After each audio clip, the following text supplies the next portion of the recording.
আজকে ডুমুর পাড়তে যে একটা অবাক করা জিনিস দেখেছি। উপরাল্লা সবার কথা ভাবেন, মানুষ থেকে শুরু করে প্রতিটা জীবের কথা ভাবেন। এই যে দেখুন, তার পরিকল্পনায় কত সুন্দর মাটির নিচেও ডুমুর হয়েছে।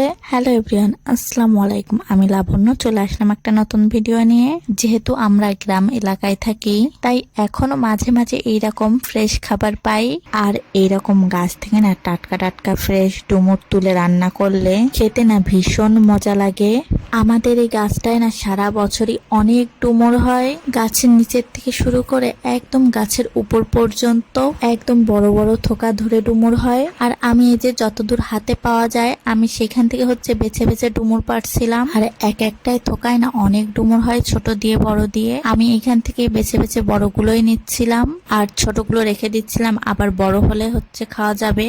এই যে এখানে এতগুলো হয়েছে, আরো গাছের উপরে আছে, সেগুলো কোটা দিয়ে পাড়তে হবে। হঠাৎ করে নিচে চোখ গেল আর আমি এই জিনিসটা দেখে খুবই অবাক হলাম যে মাটির নিচেও কিভাবে ডুমুর হয়েছে। সবকিছুই উপর আল্লাহ তাআলার নিয়ামত। কত সুন্দর ডুমুর গুলো হয়েছে। এই ডুমুর গুলো আমি আর তুলিনি, এগুলো যাদের রিজিকে আছে তারাই খাবে। আমি এমনিও যখনই গাছ থেকে ডুমুর তুলি আমি বেছে বেছে তুলি, যেগুলো পাকা ডুমুর সেগুলো তুলি না, সেগুলো পাখিতে খায়। এই যে এতগুলো ডুমুর হয়েছে, এখন ডুমুর গুলো বেছে রান্না করব। তাই এই যে প্রথমেই চলে আসলাম ডুমুর গুলো কুটতে।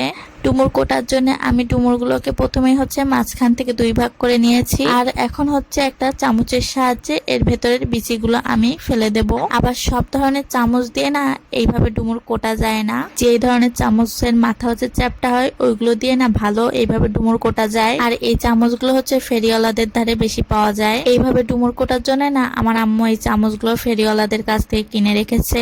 এইভাবে ডুমুর কুটে রান্না করলে না দেখতেও অনেক সুন্দর লাগে আর খেতেও কিন্তু ভীষণ মজা হয়। এই যে কত সুন্দর ভেতরের সব বিচিগুলো কিন্তু পরিষ্কার হয়ে গেছে। এক এক করে এইভাবে সব ডুমুর গুলোই কুটে নিচ্ছি। আর কুটে আমি গামলার পানির মধ্যে রেখে দিচ্ছি। আমি আশেপাশের মানুষকে দেখেছি ডুমুরের বটি দিয়ে গা কেটে কেটে ডুমুর কুটতে। সাধারণত এইভাবে কাউকেই আমি ডুমুর কুটতে দেখিনি, শুধুমাত্র ছোটবেলা থেকে আম্মুকেই শুধু দেখে আসছি এইভাবেই ডুমুর কুটতে। এই যে ডুমুর গুলো কোটা শেষ আর এইগুলো ভালোভাবে ধুয়েও নিয়েছি।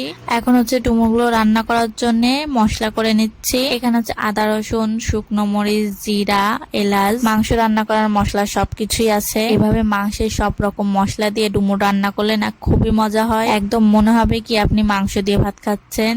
এই যে তারপরে চলে আসলাম রান্না করতে। আর আজকে রান্নাটা একদম মাটির চুলায়। যেই পরিমাণে গ্যাসের দাম বেড়েছে, এতে করে মাটির চুলায় রান্না করা ভালো। আর মাটির চুলায় রান্না করা খাবারের স্বাদ কিন্তু অন্যরকম হয়। এখানে ওই যে বাটা মশলাটা দিয়ে দিলাম, তারপর লবণ, হলুদ পরিমাণ মতন সবকিছুই দিয়ে দিলাম। এবার মশলাটা ভালোভাবে কষিয়ে ডুমুর গুলো দিয়ে দেবো। ডুমুর গুলো আমি ধুয়ে রাখার পর গরম পানি দিয়ে ভাপ দিয়ে নিয়েছি। তারপরে রান্না করার জন্য মশলার মধ্যে দিলাম। আর ডুমুর গুলো 50% সিদ্ধ হয়ে যাওয়ার পর ওর সাথে কিছু আলু অ্যাড করেছিলাম। এই ধরনের রান্নাগুলো বেছে কুটে করা কষ্টকর, তারপরেও মাঝে মাঝে করি, কারণ সবসময় একঘেয়েমি খাবার দাবার খেতে একটুও ভালো লাগে না। মাঝে মাঝে এই ধরনের জিনিস দিয়ে না পেট ভরে ভাত খাওয়া যায়। আজকের রান্নাটা কেমন হয়েছে সবাই কিন্তু কমেন্ট করে জানাবেন। আর আমার ভিডিওগুলো ভালো লাগলে লাইক, কমেন্ট, শেয়ার করতে ভুলবেন না। আর ইউটিউব চ্যানেলের লিঙ্কটা আমি কমেন্ট বক্সে দিয়ে দেব। সবাই একটু সাবস্ক্রাইব করে পাশে থাকবেন। আজকে এই পর্যন্ত, সবাই ভালো থাকবেন, সুস্থ থাকবেন। আল্লাহ হাফেজ।